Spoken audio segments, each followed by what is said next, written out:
We all react differently to stressful events and circumstances. On the one hand, this has to do with different factors, but in most cases it's all in your head. And many of us seem not to be aware of this, although you can exert a lot of influence on it. How can you do it? That's exactly what I am going to explain today. Because let's just say this is kind of a magic solution to get a grip on stress. I'm a healthcare psychologist and therapist, and I make videos on psychology and mental health topics.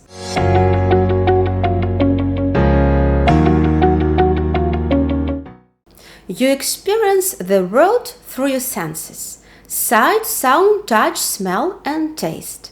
The events that take place in your world are only given a certain value by the value you assign to them. In other words, how you perceive the world determines your thinking pattern and your feelings. Your senses overload you with 2 million pieces of information every second. These take place in your subconscious.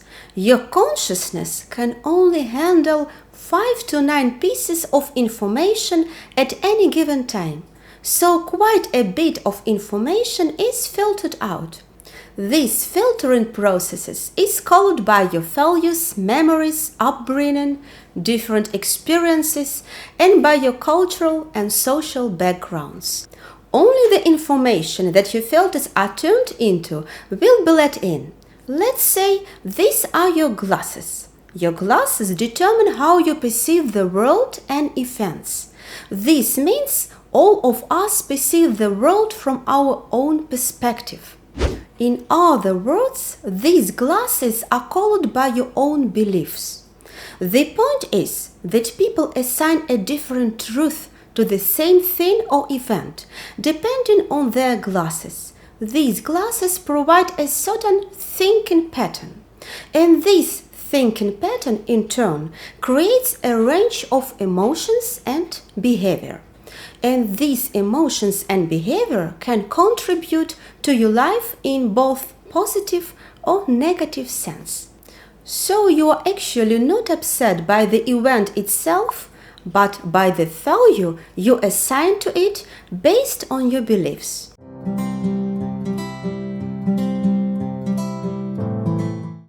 So, a belief is to a certain extent your truth. A belief can be either empowering, positive, or hindering, negative. It is the meaning you attach to an actual event.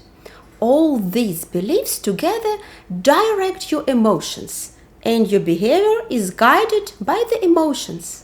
You can probably imagine that if your beliefs are mainly positive, this also leads to positive emotions and, as a result, positive behavior. The same applies for negative beliefs. This can cause negative emotions, which in turn lead to certain behavior. In fact, everyone has their own truth, and this can even mean that the absolute truth does not exist at all. Truth is a perception of someone based on norms, values, and beliefs. Beliefs arise primarily in childhood. You are not born with all those beliefs. You often adopt the beliefs of your parents. On the one hand, this can be caused by the behavior that you copy from your parents. So, for example, your mother has trouble standing up for herself. As a child, you would often see her struggle with expressing what she did or did not want. She preferred to avoid difficult conversations and conflicts. Subconsciously, you get the message that her opinion doesn't matter or that she always adapts herself to others. The chance is big that you would adopt this belief. On the other hand, you can also be taught in your childhood that you have to behave properly. For example, because it is important what other people think of you. A belief can be formed that makes you always adapt to others. Beliefs from your childhood can become a kind of programming. You think this is the right way, but unconsciously and unintentionally you may have developed a pattern which greatly hinders you. The beliefs formed in your childhood can be very persistent and will be the hardest to change, but you can change them. Beliefs can also arise from certain traumas, experiences, and events. Imagine being cheated on in multiple relationships. It was always painful for you to experience. This can create the limiting belief that all men or women cannot be trusted. But of course, that is nonsense. Perhaps this happened because you are very insecure or submissive in a relationship, and because of this behavior of yours, you attract certain types of partners.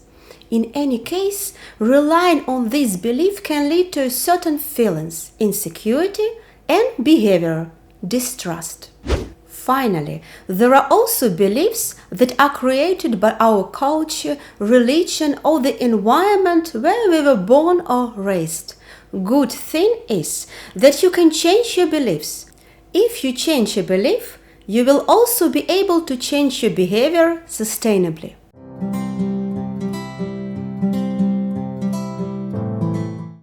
Healthy beliefs are realistic, make sense, and are helpful to you in the pursuit of your goals. When a belief is healthy and positive, it can give you the strength and energy to do certain things. It gives you space, choices, and possibilities. These are examples of positive beliefs. Positive beliefs means that you mainly accept yourself and trust in yourself regardless of obstacles in life. If you are positive about things, you are hopeful and confident and think of the good aspects of a situation rather than the bad ones. Do you see in these examples that they offer space for possibilities and positive behavior?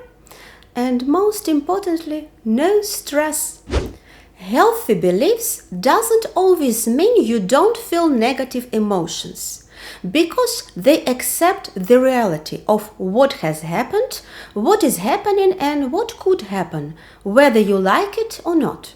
Furthermore, it is also healthy to feel negative emotions like sadness, concern, disappointment, or anger sometimes. For example, I'd prefer not to be rejected, but it doesn't mean that I must not be.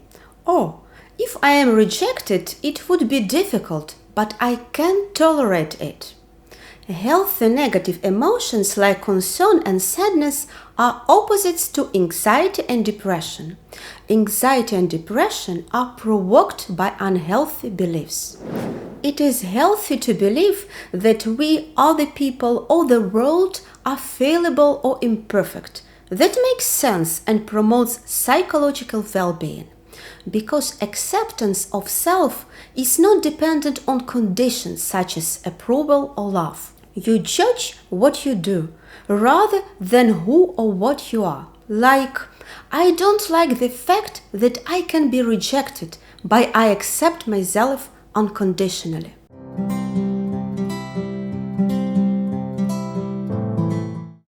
We all have negative or limiting beliefs, commonly known as thinking errors, cognitive distortions, or irrational beliefs. But they only become a problem if we have a lot of them, and they get in the way on a daily basis. Because if a belief is negative, it affects your thoughts, your feelings, and therefore your behavior. Beliefs that are unhealthy have at their core powerful demands, usually expressed as musts, shoulds, have tos, got tos, and so on. These are some examples of limiting beliefs, like I cannot do it, nobody likes me, I should have known better, or I must be a perfect friend. And if many negative beliefs dominate your life, they can even paralyze you in your actions. These beliefs are unhealthy because they generate emotional disturbance or unhealthy negative emotions like anxiety and depression. Here you can see a difference between healthy and unhealthy beliefs. In fact, they are opposites. Unhealthy beliefs are unrealistic, do not make sense, and are unhelpful to you. They sabotage the achievement of your goals. Strong limiting beliefs can also cause physical consequences: tension, breathing problems, sweating, nausea, and dizziness.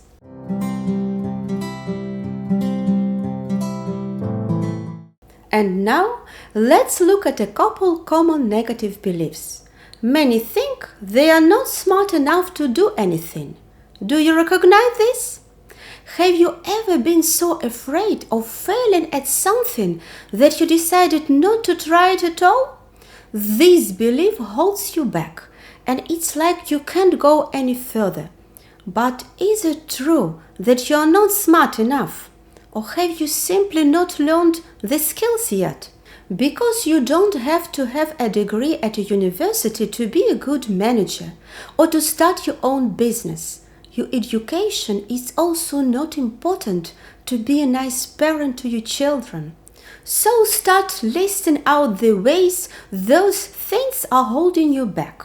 Does it tell you that you don't deserve a promotion because you aren't as good at making presentations as one of your co-workers? Does it make you feel like you didn't deserve your job in the first place? The easiest way to reaffirm your self-worth is to remind yourself of all that you have accomplished. Start to note all things you've accomplished, big and small, and keep your notes up to date. It may take a while to sink in, so keep these reminders somewhere visible and continue to read them whenever you doubt yourself. Whenever you think again, "I am not smart enough," your visual reminder will prove you are wrong. Next, envision where you want to be. Ask yourself what your perfect world looks like. Where are you? What kind of job do you have? How you feel every day? Who are you surrounded by? You can even create an inspiration board to get you motivated and keep you investing in the future. Give yourself time to learn skills, to master certain things. Gradually, you will find out that you have to learn new skills. Allow yourself this process and assume that life is a continuous learning path. And finally, try to take more risks. Ask yourself, what is the worst that can happen? And what is the best that can happen? Another common negative belief is, "I can't make mistakes." Many people who get a burnout have a great deal of discipline, but this is often combined with fear of failure. This manifests itself in two ways. First, you may not mind making a mistake for yourself. You understand that you learn from this and that it just happens. However, the negative reaction of others to this mistake makes you feel insecure and worthless. You may lack the assertiveness to keep these people at an appropriate distance. Second is that you may just hate making mistakes.